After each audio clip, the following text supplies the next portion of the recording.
What is up, everyone? Thank you so much for listening again to the Tribe of Runners podcast. I'm your host, Liz Myers, and today I have a very unique guest, I will say. So, today on the podcast, I have Allie Robinson, who personally reached out to me about coaching her towards the Across Florida 200 race. And the caveat there is she straight up said, "I want to beat your record. Will you help me do it?" And I was like, "Of course, I will help you do that." So, I wanted to have her on the pod and not to talk about all things across Florida because honestly, it's a race. I've done it. I've talked about it. I will help her and guide her towards this race. And I genuinely think she will crush my record. And I hope you do. But I think you have done something out of the complete norm as an ultra runner, which you are 100% an ultra runner. You have done a 50, 100. You are ultra or a certified run coach. Oh my gosh, I don't know why I'm blabbing right now, but are a ultra running coach. You're a nutritionist and a strength training certification. You are all of the things. You're an amazing person. You're doing all the amazing things, and you just did this crazy Spartan death race, which I know when you told me about it, I was like, I don't even know what that is. But I looked into it, I saw it, and I was like, oh my gosh. So I asked you to be on the podcast. You asked me to be on your podcast too, which you have a podcast called Something Wonderful, and it's an amazing podcast. You share so much knowledge. It's such a good podcast. You're such a joy to listen to. But I have you on this podcast to talk about this weird, epic journey of a race that you did. So thank you so much for taking the time out of your crazy busy life to be on the podcast.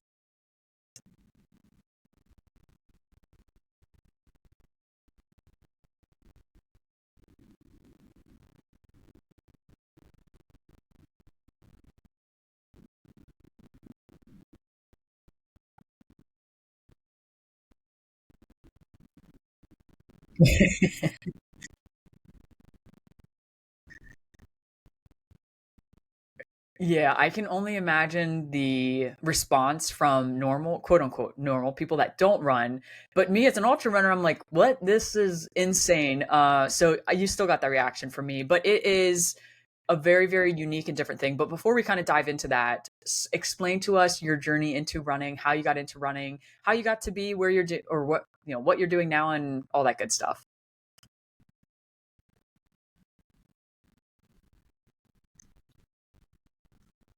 Cool.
Just like crying and miserable, and I didn't know what to do.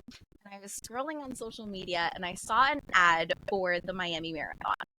And I said, okay, you know what? I'm gonna run that marathon.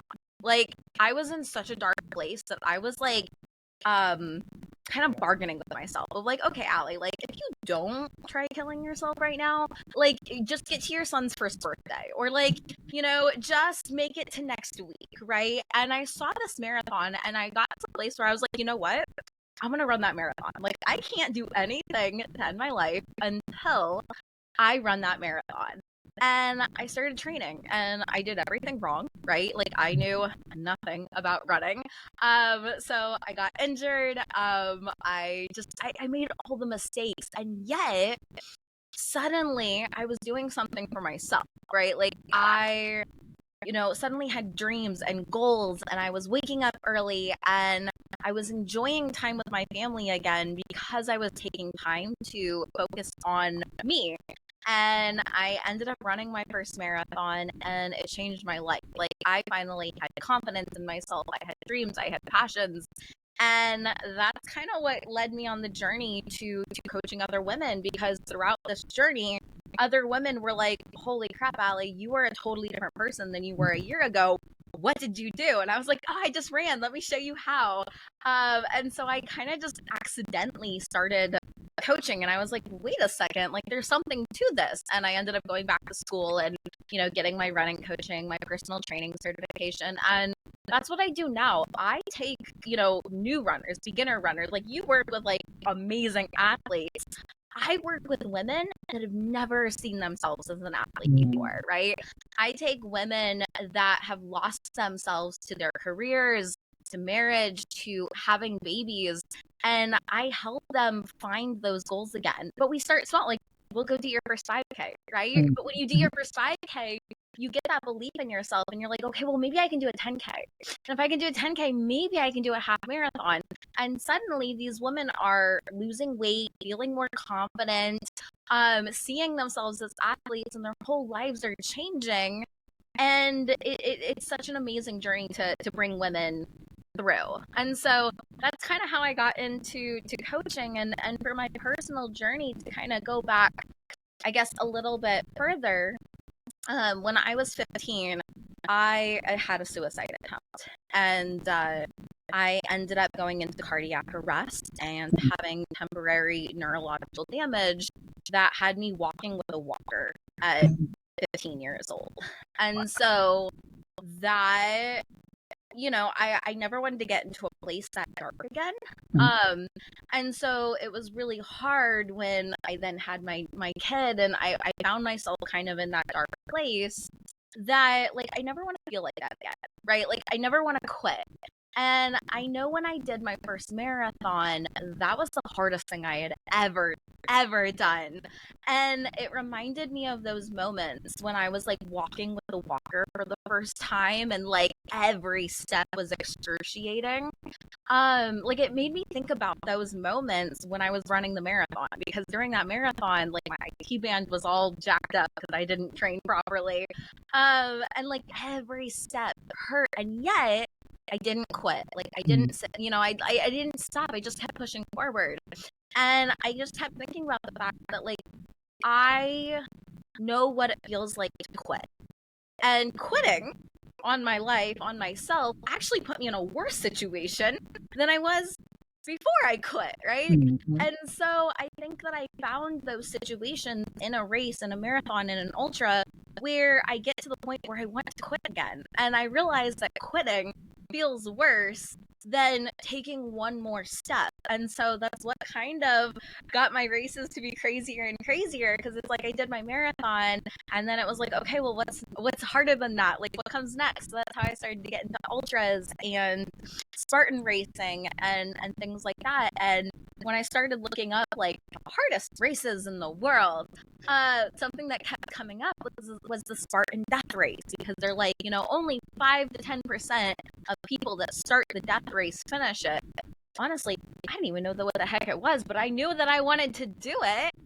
And so when I finished my first 100-mile race last year, I like wasn't even fully healed yet, and I was already like, what else am I gonna do? And so the second I finished my 100-miler, again, I had that feeling of like, I want to quit, and I didn't. And so I was like, okay, well, next year I'm turning 30, I'm gonna do all the hardest races that I possibly can.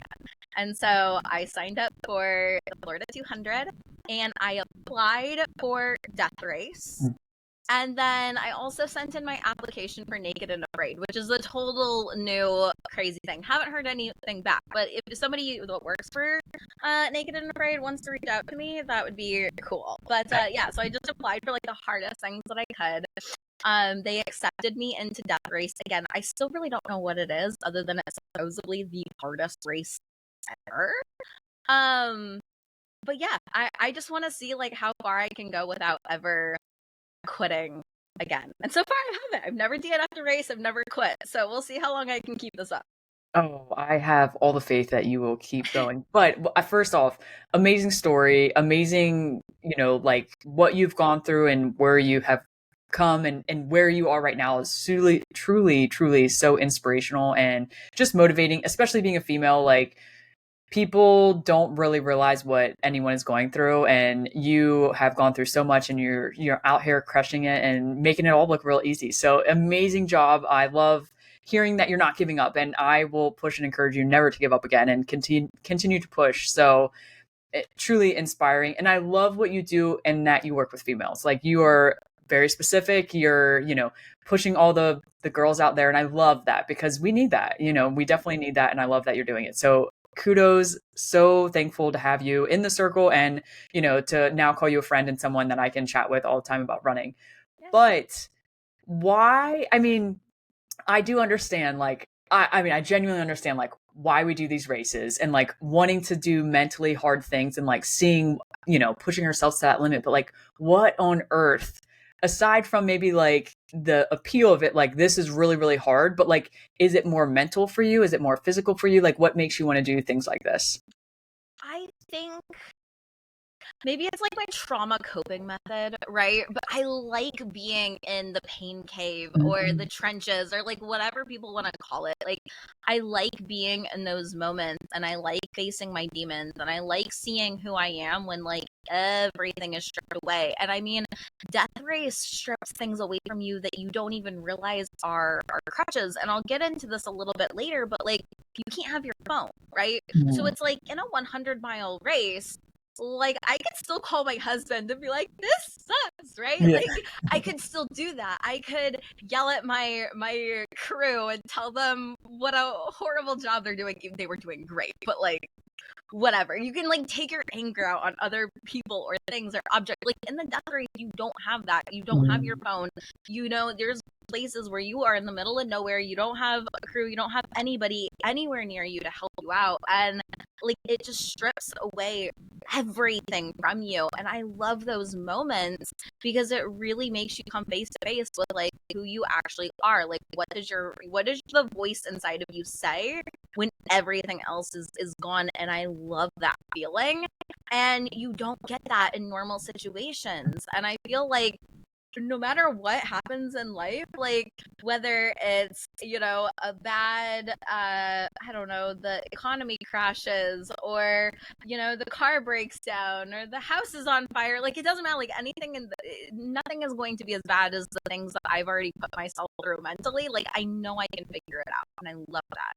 Yeah, mental resiliency is like your key right now. I think we talked about this previously too. Like, that was one of my big hiccups at the 200. Is I feel like I'm very mentally tough, and I'm like kind of like would say I toot my own horn in the sense of, like, I feel really proud and confident in that. And like, I got to a point in my 200 where I was like, shit, mentally I'm not good. I'm out of place. Like, maybe this is my wall, and it took 160 miles to get to. But I feel like with you, with this race, with 200 miles, I think the mental side of things will not be an issue in that aspect, because you have done some of the craziest things, literally out there, and are still kicking it and still cheery and smiling and doing wonderful things. So I think you have that in the bag, and I'm super excited to like push you into training and all that good stuff. But let's not get into the 200. Let's talk about this death race. So you got into it. How did you start to train for it? What did that kind of look like? So I think the thing with death race is that you just don't know what you don't know because every death race is different. This isn't like a race in a typical sense. There's no start line, there's no finish line, there's no A to B. There's no race guide. There is nothing for you to just like go and binge listen to every episode and figure out like what you need to do to train because everything is so different. Like they've had death races where, for 12 hours they barbed wire crawled, right? And somebody actually broke like the world record for the longest barbed wire crawl. You'll have things where you've got to get an ice bath. You've got to, I think they did like 3,000 burpees for an entire night one year. So you have no idea what you're training for. And that's kind of the appeal, right? Is that it forced me to do a little bit of everything. And as a runner, like I just like to run. And I've never carried a heavy backpack. I've never really rocked before. I've never done 1,000 burpees in a day. And so I kind of approached the step race of like, okay, I'm going to do things differently than I have ever done before. And so I actually took like, one of those like spinning wheels at like a fair or something where like they do like prizes. You spin the wheel and get a prize or whatever. I made one of those, but like stupid hard like challenges, like 500 step ups or 300 burpees or a mile carrying a 44-pound weight on my shoulder. And so I would spin that like every other day and just do like some new stupid challenge. And that's kind of how I approached it. It was like I didn't know what I was doing that morning. I just would spin the wheel and do whatever the wheel told me I was going to do that day. And so it brought a lot of fun and excitement to my training. It actually worked out because I ended up getting an injury that took me out of running. So I had to find other ways to train for this race. So yeah, a lot of heavy lifting, a lot of burpees. I was doing like 100 to 300 burpees every single day. I did like a 24-hour challenge, so I was like doing workouts every hour on the hour for 24 hours just to kind of I don't know, expose my body to that type of fatigue. They give you these challenges that you have to do every month, and like you have to like post on social media about it, and the challenges would be like to solve a puzzle hanging upside down, or I think I had to find a log the same weight as my body weight and drag it for 1 mile.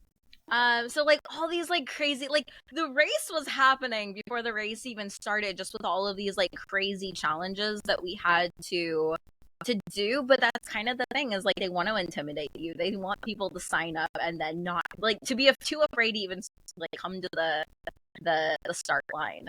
And I know the first time I had like an oh crap moment was when we got our gear list of all the gear that we had to bring, and everything had to fit into our backpacks. We had to carry like 3 liters of water on us at all times, and we had to have a sandbag that was 35 pounds on top of like first aid kits, all of our food for 3 days. We had to carry extra clothes and socks and all the things.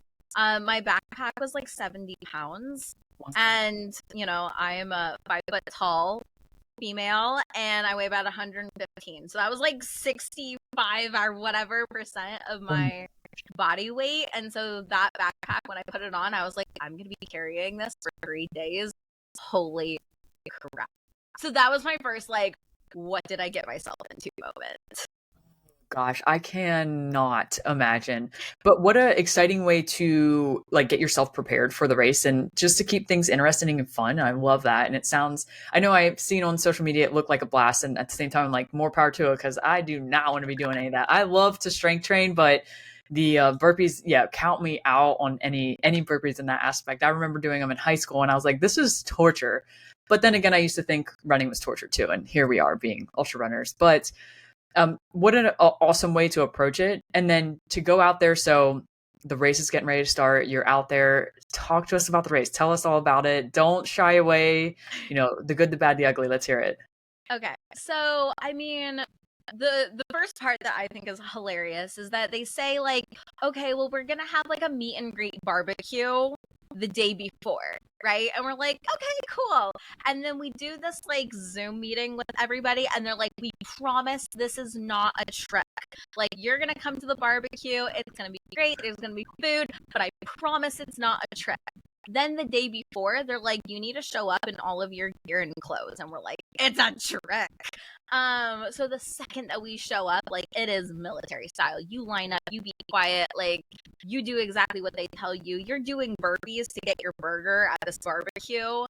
And then at the, like halfway through, they say like, okay, anybody that wants like extra credit to get like a special token that you can use in the death race needs to like follow us and come with us and like do this, whatever. So like I am like freaking out, trying to get like food and water and like trying to make sure I have gear, because I don't know how long this is gonna last, what we're doing.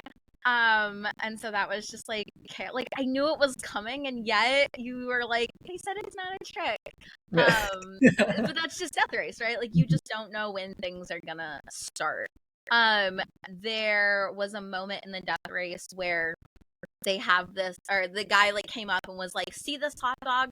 This hot dog could make or break your entire race. You don't know like what is gonna save you out there. And he was like, who wants this hot dog? And I was like, okay, fine. Like, I'll take a hot dog if it's gonna save my race. And he's like, cool. You need to carry this hot dog with you the entire time, and it needs to stay in pristine condition. And I was like, what?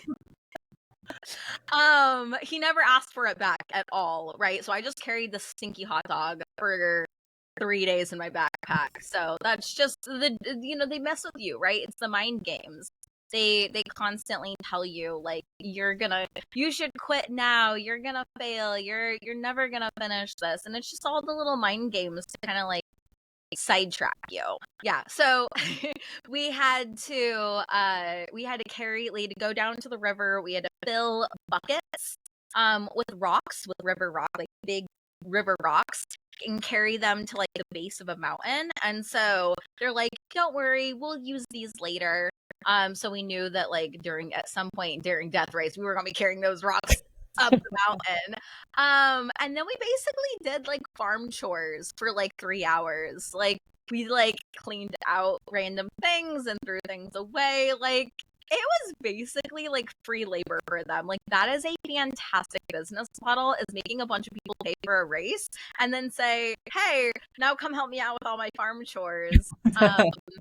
Yeah, so brilliant. But then, we're going to the hotel, and it's like we are already tired and sore after like doing all of this work, and the race hasn't even started. The week before the race, I was also sick. And so I had like all of this like terrible sinus pressure. Like, like when you like do a plank or like a push up, or like you lean down and like your sinuses just hurt and not all that pressure. So I dealt with that like all night in the race. But I was like, you know what? I trained too hard. Like, a little sinus pressure, a little sinus infection is not going to ruin my race.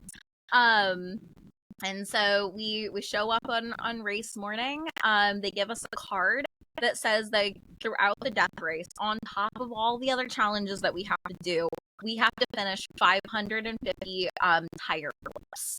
Oh. So in your rest time, you can go do these tire flips. The female tire, I'm gonna say, was probably like 300-ish pounds, which to my tiny little body, that was already really heavy. And so while everybody else is like registering or whatever, we start trying to flip this tire, and right now I am fresh, I am ready to go, and I am struggling on this stupid tire. And I was like, this is great. And within the first 2 minutes of the race, my first 2 tire flips, my glove gets stuck underneath the tire, and I like rip it out, and my glove rips. So now I'm like going into this race with like a glove that no longer works. So yeah, my hands took a lot more damage than I wanted them to. Yeah, so it starts with all of these tasks. Again, they start you with just like these monotonous tasks. Like, our task was like we had to open all these old paint cans and pour kitty litter into it to like absorb the liquid. Well, sitting there like mixing kitty litter into paint, like I was like high within 5 minutes of doing this. And so I was not expecting to feel super woo and lightheaded in Death Race. We had to like move golf carts that didn't have batteries in them, like really weird tasks that are just meant to kind of like frustrate you and tire you out. And then we had to end up carrying those buckets of rocks up the mountain to a cabin. And these buckets of rocks, like 5-gallon buckets full of rocks. And so like I could barely carry like one of them myself. So we take all these rocks up, and then we have to build a fireplace. And we had to also carry a bunch of like cement bags up with us. And we had to build a patio with the cement and rocks. So we had to build a patio and a fireplace with no tools other than there's a stream that we can collect like water with, and we've got buckets and we've got concrete and we have rocks. Like that is what we had to build the patio with. But it was really cool because it actually didn't turn out that bad, and it was a really great like team building experience. It was exhausting work, but like it was just a lot of fun. And it's like now I know that cabin somewhere in the mountains of Vermont is like that patio is always going to be there, and that fireplace is going to be there, and I know that there's going to be people that are going to use that patio and use that fireplace for probably generations to come. And so it was really cool to kind of like be a part of something like that. And so far I'm like, wow, you know what, like the other really is not hard. Like if this is what it's going to be like for the next couple days, like I'm down, this is easy. But it doesn't last. Because when we go back down the mountain, we are marched right over into a pond. And this is a spring fed pond. And it's maybe like 65 degrees out. And the water's probably like maybe 45, 50 degrees. And so the pond is really cold. And we're already like tired and hot and sweaty. And we've already been working all day. And we are told to get into the pond, and we have to do like different relay challenges where we're swimming. And there was a point where all of us had to link arms, and we were supposed to submerge ourselves all the way underwater and then come back up. And we had to do that like 38 or 39 times.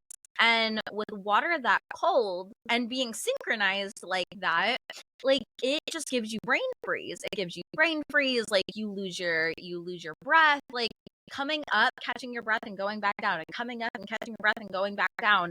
Like you almost felt like you were being waterboarded because you just like couldn't catch your breath enough. And we all had to be synchronized, and we all had to be up and down at the same time. Like everyone had to be underwater at once. And so it took a long time. We kept having to start over because the race directors were not happy with how synchronized we were. People weren't going all the way underwater. And so that was like the first moment where I was like, holy crap, like this is hard. Like this is just mentally hard. I am shivering. I am cold. This is miserable. Like I feel like I'm drowning. But one benefit is every time you go under, because you're linked arms, you can't like hold your nose, right? So every time I'd go underwater, I'd get water in my nose, and every time I'd come up, I'd like blow really hard. I was blowing out the nastiest green snot. But you know what? It cleared out my sinuses. I no longer had sinus pressure after that. So if you ever have a sinus infection, go plunge yourself underwater 30 times and you will be just fine. So it was like, you know, good and bad. But we did that, and then we get out of the water, we all dry off, we put on our jackets, we're trying to warm up, and they march us over to a stream where we then have to do more burpees in the river. And the thing with burpees is like burpees on their own, they suck, right? But they get your cardio up, right? They get your heart rate going, and you start to hyperventilate. But when you're doing burpees in a river, you know, you're doing your push-up, and you have to fully submerge your face and body into the river. So having to like hold your breath and do a burpee at the same time, so challenging. And you're on a river, which means like you're either in the deepest part of the river on an incline, or you're on the shallow part of the river on a decline. I was already freezing cold, so I chose the shallow end, but then you're literally doing burpees on this weird like uneven decline surface. And just again, like so challenging. And even when you're in the water, you're freezing, but when you're out of the water, you're even more cold because the wind is blowing and it's like 65 degrees. And so there's like a really funny picture of us all like just huddled together, like trying to keep warm. And so there was such like this like camaraderie that you wouldn't get in a normal like ultra race. Like, yeah, people like help you out and give you food or water or whatever, give you a pat on the shoulder if you need it. But like never in a moment like does everyone huddle up and say like, you know what, we're in this together, like we're freezing cold and we're miserable and we don't want to go back in that water, but like we're in this together. And I was just like such a powerful moment to like feel that energy. Yeah, so that was just the water was miserable. The water was like I think one of the harder challenges, but one of the things that I just kept thinking was like, this sucks, but it doesn't have to be miserable, right? Mhm. Like, I saw like even super strong guys, because like I don't look like I belong in that race, right? There's a bunch of like jacked guys, and I'm just like, again, this like little 5'0" girl. And I don't look like I'm the strongest, and I don't look like I'm the fastest. And yet like there were guys that were like shivering and like jackhammering and like really freaking out in the water. And it was just like, I didn't have to shiver, right? Like I could control my breathing. I could, relax my body. And I realized like how much stronger my mind was in those moments, because I could choose not to be miserable. Like Mhm. when the race directors are like, "Are you guys having fun?" And everyone's like, "No, this sucks." I was like, "Yeah, this is fine. This is great." And like it was just like kind of making it a game of like us against them a little bit. And I really enjoyed that aspect. One of my favorite parts of the race, though, was in okay, well, I guess I gotta tell you about the PT. So basically, after the water, they kind of let us rest up a little bit, and then they said, okay, we're gonna do like a PT test, right?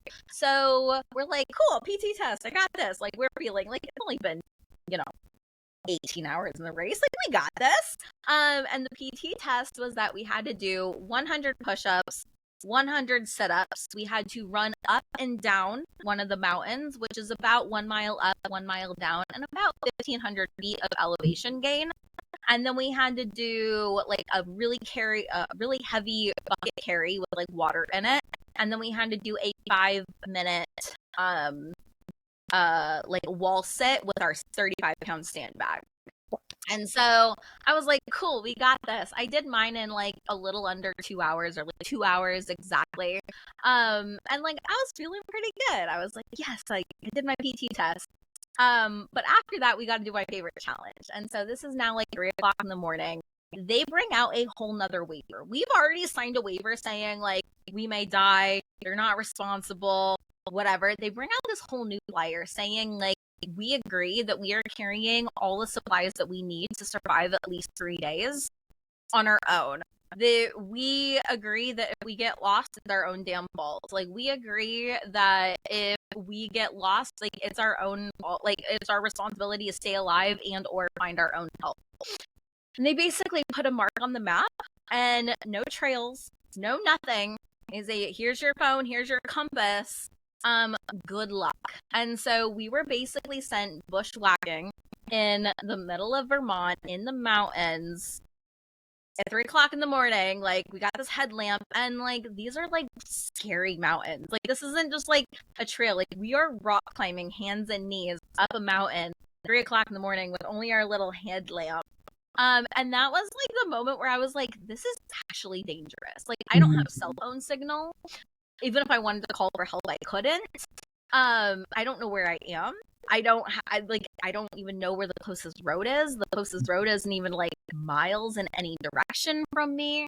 And so I ended up staying with a big group of people, which made it feel a little bit better. But like at one point, a girl got stung by a bee, and her like legs started to swell up, and like we're like, thank God she's not allergic. Like, what would we have done in that moment? Yeah, so like I think that was like one of the moments I was like, this is actually dangerous. Like, in an ultra, there is a medic or somebody that can come help you, but like we are in the middle of nowhere with nobody to come help us except for ourselves. So I think that was the most fun, because it really did just kind of feel like an adventure. But we did like, I don't know, 8 or 12 miles, like just hiking in the middle of nowhere, bushwhacking. Yeah, that was probably the most fun. Then, over the next couple days, a lot of it is just like PT, right? They're just trying to tire you out. They brought us back to the pond at some point, and we ended up having to build a sauna. So we built like this like little kind of building, and they put like several stoves in it, and they made us sit in the sauna for like an hour and a half. Wow. And then we're like, let us out, it's so hot. And then we had to do like burpees and push-ups and stuff in the sauna, and they're like, oh, you guys want us to cool you down? Okay, into the pond. Oh, you guys are cold? Okay, get back in the sauna. Okay, pond, sauna, pond, sauna. Oh, and that makes you so sick. Especially going like hot to cold, and like we haven't really been eating or drinking properly for the last, couple days at this point. Um, people were like hallucinating. So it was just like mental torture at this point. Um, but yeah, I don't know. A lot of people got out because of that, because it's just like the hot and the cold, and it made a lot of people sick. But then they had a bamboo challenge, and one of the things that we also had to bring were these bamboo straws. And one of the challenges that you had to do was you had to take a bamboo straw and go underwater and submerge yourself, only breathing through the bamboo straw. Oh gosh. But the thing is that anybody that was there at the barbecue that did the kind of extra like work could use their token to buy out of the challenge. And so I ended up buying out of the challenge because I was like, no way am I getting out of Death Race because of not being able to breathe through this little straw underwater. So I bought my way out of the challenge, but if you bought your way out of the challenge, you had to help the others out. And so there was a girl named Abby. She's the sweetest person in the world, but I had to push her underwater while she was holding her straw. And every time I would push her underwater, she would like not be able to get like a tight enough like mouth hold on the straw. So every time I would push her underwater, she would like suck in water in her mouth, and she would like gag and choke. And the race director is like, Allie, you have to push her underwater.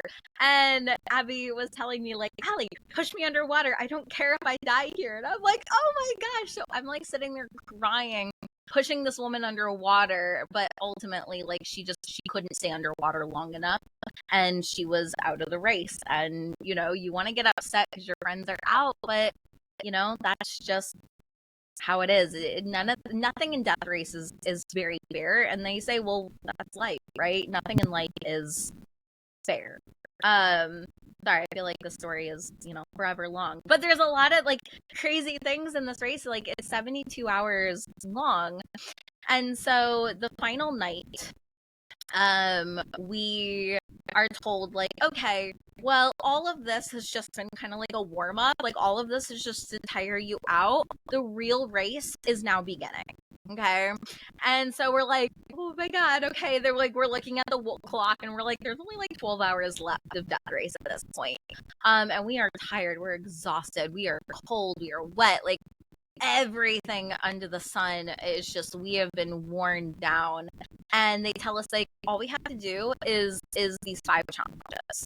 And they said like you have to build a fire and burn your bamboo straw. Like you have to build a fire in a bucket, and your bamboo straws are sitting on top of your bucket, and you have to be able to like burn through your bamboo straws. You have to build a fire.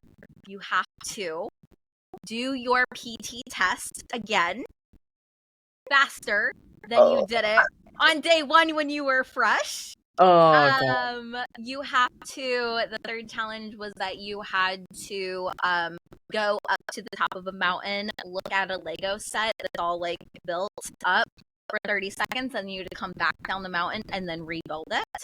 Oh wow.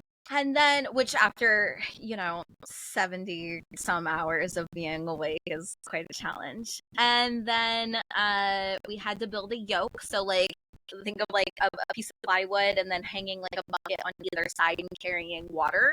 We had to make a yoke and carry that around the farm several times. And the last challenge was that we had to finish all of our tire flips.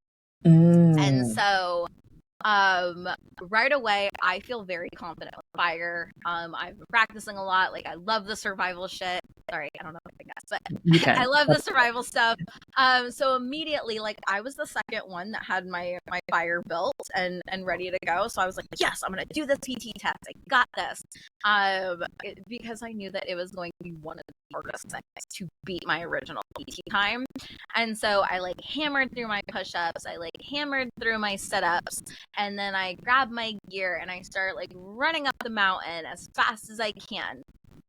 We get to the top of the mountain, and there's somebody there, and that says, okay, we need to see that you have all of your gear with you. And I was like, yeah, I've got all my gear with me. Look at my huge ass backpack, right? And they say, cool. pull out your fire starter. Well, we had just built our fire, and I left my fire starter with my fire. And so I had to go all the way back down the mountain, get my fire starter, and go back up to the top. And by then, there was no way that I was going to I was never going to beat my original time test. And that emotionally broke me. Like, I was screaming, I was crying. Like, I literally just gave those push-ups and sit-ups and running up that mountain every last bit of energy that I had. Okay, I guess it's only like 60 some hours into the race, but like, I gave it everything that I had, and I knew that I was going to have to do it again. So I didn't like, this is where I messed up, was that I didn't rest. Right? I was like, okay, I'm going again, right? But then I'm exhausted. And so I did my push-ups and my sit-ups, and I go up the mountain again, and I come back down, and again, I wasn't going to beat my time. I did it a third time. Again, no breaks, just I'm going to power through, and I got this. And the third time was ending up really scary, because at this point, like, I have had never hallucinated in my life. There was people hallucinating through the whole thing, and I'm like, I don't know what I'm missing out on. But not only was I hallucinating, but I was blacking out. So like, I was going up the mountain, and I would black out, and then I would come to again, and I would have no idea where on the trail I was. I wouldn't know how I got there. I didn't know where I was. I was making long turns. I got lost. It was really, really, really scary. And that was just a really low point in the race. Like, it was the first time I was in a low point in the race. Like, so I felt really proud that I was like, dang, I can be like 60 some hours into a race, and I'm finally getting a low point. And you just, I came back down, and I said, like, I don't know if I can do it again. Like, I've done 300 push-ups, I've done 300 sit-ups, I have ran up and down this mountain multiple times. Like, I don't think I can beat this time. And one of the staff for the race ended up giving me poles and said, look, use these poles, take a 10-minute break. So I ended up like laying down for like 10 minutes, trying to put my feet up, just trying to rest. And I said, okay, like, I'm gonna give, like, this is my fourth attempt, and now at this point I am way behind everybody else. And it's just like, you gotta do what you gotta do. So I gave it one last attempt. I powered through. I screamed, I cried, I grunted. Like, it was ugly. I am so glad that there is not like footage of it, because I just, like, those push-ups, those sit-ups, like running up and down the mountain, carrying my buckets of water. They were interviewing me while I was doing like my wall sit with my sandbag, and like the whole time I am just making these nasty, like, think of like gym bros like in an iron gym. Like, man, there's like the things coming out of my mouth like I didn't even know were possible. But I did it, and I beat my original time by 15 minutes. Wow. And like, just to, like, I did that PT test like 4 times, and to beat my original time when I was fresh by 15 minutes, like, I could have finished the race right then, and it had just been so ecstatic and so happy. But like, we still had to keep going up and down the mountain, because now we had to memorize the Legos. And one of the things is, I know I have a good memory, and even though I'm like hallucinating weird things, like, I'd be like, oh no, someone lost their purse. Like, why is there a purse in the middle of the road? Oh wait, that's a log.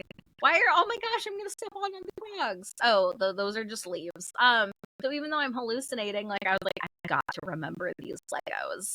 And I knew, because all these people were so far ahead of me, that people had to go up and down like 6 or 7 times, like, to look at a Lego set, come back down and build it. They would get it wrong, they'd have to go back up, and they had to do that like 6 or 7 times. And I've already done this mountain 4 times already. Or, well, technically 5 if you count the time that I had to go back up with my fire starter. And I was like, Allie, you've got to rely on your memory. Like, you've got to do it. And so there was like 3 layers to the Lego set. And so I was like, okay, I'm going to do this 3 times, and I'm going to memorize it layer by layer. So the first time I just did the first layer, memorized the first layer, came back down, built the layer, and was like, good, I know what this layer is. Went back up, looked at it again, did the second layer, third time went up, did the third layer, and I was like, I got it. So I think I tied for first on like the fastest someone, or like the least amount of times someone had to go up and memorize the Legos. So that kind of felt pretty good. But at this point, like, I knew I was running out of time. Like, I knew I was not going to finish the yoke and finish all of the rest of the tire flips in the time allowed. But my goal going into the death race was not to win it. It was not to they give like skulls at the end if you are an official finisher. My goal was never to get a skull. Like, my goal was never to finish. Like, my goal was to go into this race and not quit. They can medically tap me, or if I don't miss, they have like a lot of like cutoffs. Like, they might say like, you've got to go up and down and be back here in 20 minutes or you're out, right? So there was like a lot of cutoffs. I beat all the cutoffs. I was never medically tapped. I did all the challenges. I went through the cold. I did the hiking. I did everything. And so I felt really proud. And I said, you know what? My only goal was not to quit. And so I'm going to do this with a smile on my face until the very last moment. And so we built the yoke, or I built the yoke. I did the carry, and I started doing my tire flips. And I had like 200 left. I think I did like 50 in the time that I had left, again, of this tire that was ridiculously heavy for me. And I'm crying and I'm snotting and I am struggling. And yet, like, everybody else was finishing their tasks and getting their skull and ending the race. And I was one of the only ones left, like, still flipping tires and still giving it everything that I had. But ultimately, 72 hours hit. My task was not done. So I became what they called an unofficial finisher. I finished the race. I was never disqualified. I was never medically tapped. I was never, pulled out for not hitting a time hack. But ultimately, I did not get a shiny object to say that I was an official winner. And you know what? I think one of the powerful things is that I really believe that life gives you what you need and not what you want sometimes. And I really believe that if I would have gotten the skull, I would have been like, yay, look at me, like, another thing I completed, right? But I think because I chose not to quit, even though I knew I wasn't going to get a prize at the end, I think that it made me way more proud of my values as an athlete, as a runner. I was so proud of everything that I physically did. Like, I hit some of the things that, like, the cold water and hiking up and down with 70 pounds on my bag, and doing all these crazy things that I didn't know if I could do. Like, I didn't go into this race because I knew I could finish. I went into this race because I didn't know if I could finish, and I did everything. And so, yeah, of course, I was a little disappointed that I didn't get a shiny object to say that I'm a death race winner. I think I got so many lessons that are way more powerful and way more impactful. Yeah, well, congratulations. Even though it's unofficial, it's an amazing thing. And I think you nailed it in the aspect of, like, it didn't matter that you didn't have that shiny object at the end. What matters is, like, you didn't give up. Because, not to, like, take this back to ultra running as I always do, but, like, I know and have heard of so many ultra runners that know they won't do well in a race and they just stop and they DNF. And, like, for me, I'm like, why? No judgment, it happens. And I will say I don't understand it, but, like, you did that exact thing and you kept going. Even though you were pretty sure that you weren't going to finish the tire flips, you're like, I'm going to keep going. Because I think you knew deep down at the end of the day, if you would have given up and just stopped with maybe 2 hours left, knowing you couldn't get the things done, you would have been so much more disappointed in yourself. And that right there is, like, no matter what, is the best win of all. Right.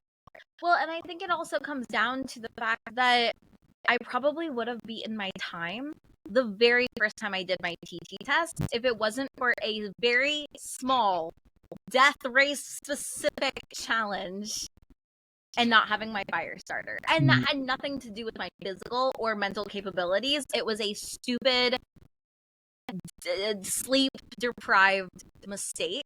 And that would never happen in any other race, right? And so I think it just also, like, I felt good as an athlete, right? Like, I did not finish because of something, like, I wasn't physically strong enough or capable of it, right? I didn't finish because I had to do a PT test 4 times because of the dumb mistake that I did. Yeah. So I think I felt good with my physical capabilities as well. Well, for you to last that long period, you should 100% feel that way. And it just goes to show, like things happen. We drop the ball in a sense, or we forget a tiny little object that shouldn't ruin a race, but did ruin a race, but you didn't let it completely destroy you right then and there. You may have, cried, bitched, complained, all that good stuff, but you have every right and deserve to do that. And that's what you had to do to keep going. And you did. And that's, I think, what at the end of the day, that's all that matters. And you kept pushing through. So my next question for you, do you have any desire to go back? So I've been battling with this question, right? Because a part of me, wants to like go back and get the skull, but a part of me also is so satisfied with how I did that I don't feel like I have anything else to prove out there. I feel like I have so many other like big goals that can challenge like my mind and body. Like I hurt after the race, right? But I felt like it wasn't any worse than like a really, really hard workout, right? Like within a week, my energy levels, as I've been talking to you as my coach, like my energy levels were really zapped. But I feel like that has more to do with like the sleep deprivation and just like how long the race was rather than like a physical limitation. Because I was back to racing, or not racing, but like back to running a week later, back to strength training, like 8 days later. I'm now like, finally getting to a place where like I did a run today. I'm not like, yeah, I feel really good. So I don't know, like it was physically challenging. It was mentally brutal, but I am so proud of how I did that I don't feel like I have anything left that I need to prove. And I'm just ready to take everything I learned and apply it to my next kind of big goals and dreams. Yeah, and there's no reason genuinely you need to go back unless it's something more personal for you where you're like, you know what, actually I want that shiny fucking skull and you go get it. But at the end of the day, if like your accomplishment is enough, then that's all that truly matters. Deep down that's it is. And I would not go back, just to be 100% honest. But kudos to you. Seriously, an amazing job and so many lessons learned, as you'd mentioned, and you've grown, probably tenfold. And I will say, we talked a little bit about this, like getting into running. And you're like, I'm really like just off. Something doesn't feel right. I'm like, dude, it's the sleep. Like you didn't sleep for so long, and I think, you know, this is a whole different type of race, but in ultras we experience this too. I have talked to many people that have run 200, even 100 milers where they don't maybe sleep for 30 to 40 hours, and they're like, I am jacked up for days, like what's up with this? And it's you lacked sleep for a long time, and that really does play a big toll on the body. But you've been consistently patient, which I think is really, really big. And at the end of the day, I'm so glad to hear that you had a good run today and things are going well. But yeah, it's crazy what sleep deprivation does to someone. I will say, I've never hallucinated myself, and I don't ever want to. But it's super cool that you got that far. And because 60 some hours is huge, especially doing more than just running, or, you were mentally having to do things, physically having to do things. So that's a whole different type of ball game. But I literally just listened to this book and I have to share this with you. It's called The Art of Resilience, and it's about a swimmer that swims from like something crazy far, and he's going after a world record. But he did this thing where he swam, I think, for like 48 hours consistently, didn't sleep. He just wanted to sleep, or just wanted to swim consistently through the night. He did it in a pool with structure. It was all like planned out. And then he did some research behind it. And I can't remember the exact information, but it said like mentally strong people do not hallucinate. And I was like, hell yeah, check yes. I'm mentally strong. I've never hallucinated. I'm not saying that's 100% true, but for someone to go 60 some hours and not hallucinate, and, and if you did, it was like, I'd hate to say minor, but, Yeah. minor hallucinations. It's amazing. It shows your resiliency in the mental aspect and how strong you are as a person. So super, super huge shout out to you. And now, we're geared towards a cross 200. So not to go too much in depth, I'm sure I'll be like, hey, you got to come back on the podcast. But tell us a little about what made you want to do this race and like how you found it. So again, like after I finished my 100 miler, I was just like, well, I guess I heard about the Florida 200 before. So I was just kind of like watching it, right? And just seeing like, what are people's times? Like, I don't know. I've never even done a 100 miler. So like, what are people doing for 200 miles? So I was kind of like watching as people were like finishing, because like it's not like a start to finish race, right? Like people were just doing it, and as people were running the race, I was kind of like following along with their journey. And when I saw that you had the course record, and then I saw that you were on Joe's podcast, I was like, ooh, who is this girl? I gotta follow her. And then I went to your podcast and listened to your story, and I was like, that's it, I'm sold. After I finished my 100-mile race, I immediately went and signed up. Just because I think, one, I was just so inspired by you, your story. So like, I would love to say like Florida 200 was just like the next big thing, but it really was a combination of being very inspired by you and also seeing it as like, I did 100, what comes next. So it was kind of the perfect storm of like, that's what I wanted to do to challenge myself. I also know that I'm very good with endurance. Like I definitely have like no quit in me. And so I knew, like, especially like in Spartan races, like, you want me to do a sprint, I'm not going to podium. You want me to do the Spartan ultras, like, I podium every single time because I'm a strong runner. Might not be the best at the obstacles, so I know that I do well like in the longer distances, and that's, as an athlete, what I want to explore more. So like 200 just seems like the logical next step. Yeah. Well, I will tell you, I say the same thing. Like, I'm not a fast runner by any means, but I'm gritty and consistent, and I will just suffer through and keep going. And we've talked a lot about this and how like you need to be that way in 200s. And I think you will knock it out of the park. I think we'll dial in everything. I'll tell you all my deepest, darkest secrets with the race. But I will say, and I've said this to you, like, it is a little bit of a sleeper. There's some areas that like just the redundancy is so mentally exhausting, and like things like that is what gets you. And that's why so many people say like, oh, it's sleeper though, it's not as easy as it looks. But again, it's Florida, it is flat, and it's beautiful. You'll have a great time. The roads do suck, as we've talked about, but you'll just have to push through that. It's more like the beginning, and then at the very, very end is the worst of it. But I have no doubt that you'll go out there and crush it. So I'm super excited to get you towards that race and to go out there and toe the start line and give it all you got. Luckily, I will be out there. I won't be able to help you, but I will be out there cheering you on and hopefully get to go to the finish to get you and cheer you on across the finish, which I'm super excited about. But before I let you go, thank you again for all of the time, for sharing your amazing story and, just being an amazing person and going out there and crushing all of this. But a question that I have to ask, I want to ask all of the guests on the podcast is, the podcast is called The Tribe of Runners. So my whole thing is I want to inspire and encourage everyone with everyone's story, whether it be, you're a new runner, experienced runner doing these crazy death Spartan races things.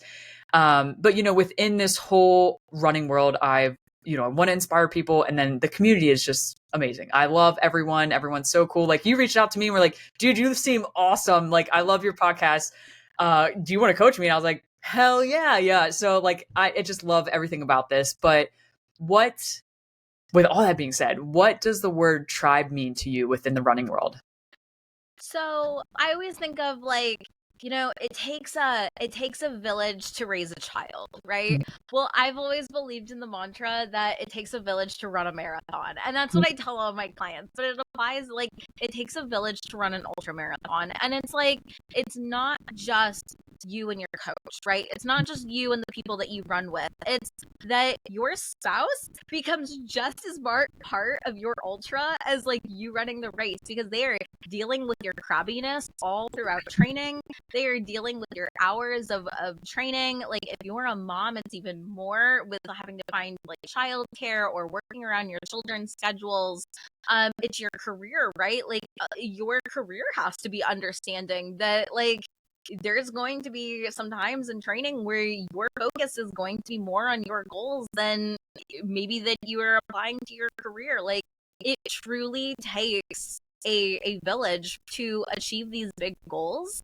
And I guess that's kind of what tribe means to me, is that like, this is all encompassing. It's not just you and your race day. It's not just you and training.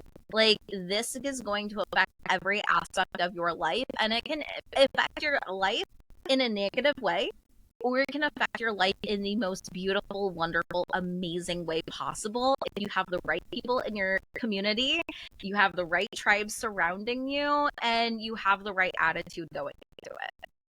For sure. Oh, I love that. And I'm sure your husband and I know my partner will agree that it is a struggle to be there during the hard times, but also at the same time, like it is so rewarding when they actually see you cross the finish line or do whatever the case may be. So shout out to all of the partners out there dealing with our cranky asses all the time. But again, amazing, amazing view. And I truly couldn't agree anymore. So thank you so much for being on the podcast and sharing your amazing story. Thank you.